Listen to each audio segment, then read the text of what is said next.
வணக்கம். தலைக்கறி வறுவல் எப்படி செய்யுதுன்னு இந்த வீடியோவில் காமிக்கிறேன், வாங்க பார்க்கலாம். இப்போ கறியை குக்கரில் போட்டுக்கலாம்.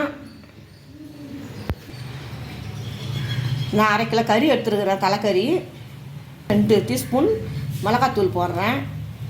நீங்கள் காரத்துக்கு ஏற்ற மாதிரி நீங்கள் போட்டுக்கலாம். கொஞ்சம் மஞ்சாத்தூள் சேர்த்துக்கிறேன். தேவையான அளவுக்கு உப்பு போட்டுக்கலாம். இப்போ 2 டம்ளர் தண்ணி சேர்த்து நம்ம 5 விசில் போட்டு இறக்கிக்கலாம்.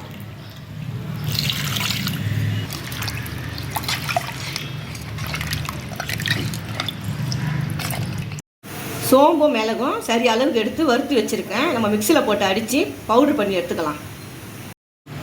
தொக்குக்கு தேவையானது 100 சாம்பார் வெங்காயம் பொடியாக நறுக்கி வச்சுருக்கேன். 2 பெரிய தக்காளி, 2 ஸ்பூன் இஞ்சி பூண்டு விழுது, கொஞ்சம் கறிவேப்பிலை. இப்போ கடாய் காஞ்சிச்சு. 4 ஸ்பூன் எண்ணெய் விட்டுக்கலாம். நான் நல்லெண்ணெய் தான் விட்டுக்கிறேன். உங்களுக்கு எது விருப்பமோ நீங்கள் எண்ணெய் விட்டுக்கலாம். இப்போ எண்ணெய் காஞ்சிடுச்சு. நம்ம கடுகு போட்டுக்கலாம்.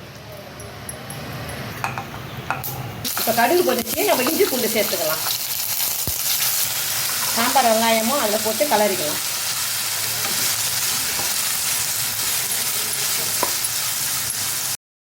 கறிவேப்பிலையும் அது கூட சேர்த்து நம்ம கலரி விட்டுக்கலாம்.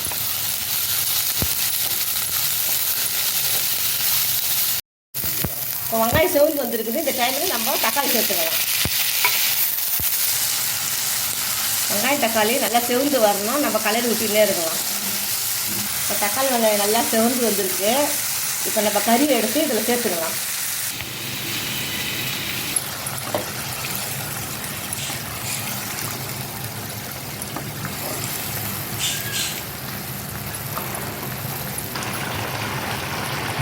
இப்போ தண்ணி சுண்டணும். நம்ம ஒரு 10 நிமிஷம் மூடி வச்சு திறக்கலாம். கொஞ்ச நேரத்துக்கு.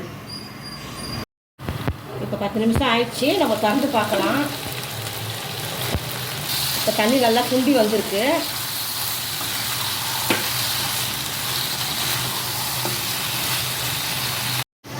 மிளகும் சோம்பும் நம்ம பொடி பண்ணி வச்சுருந்தோமே அது இதில் 2 டீஸ்பூன் கலந்துக்கலாம்.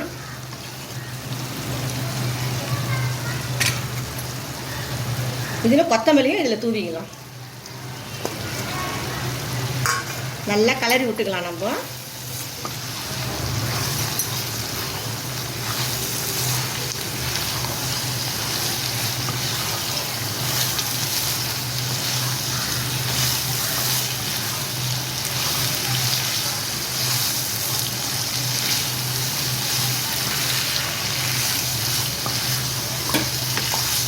நல்லா செவந்து வந்திருக்கு.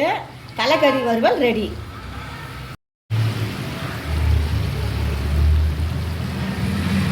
இதே மாதிரி நீங்களும் வீட்டில் ட்ரை பண்ணி பாருங்கள். நல்லா டேஸ்ட்டாக இருக்கும்.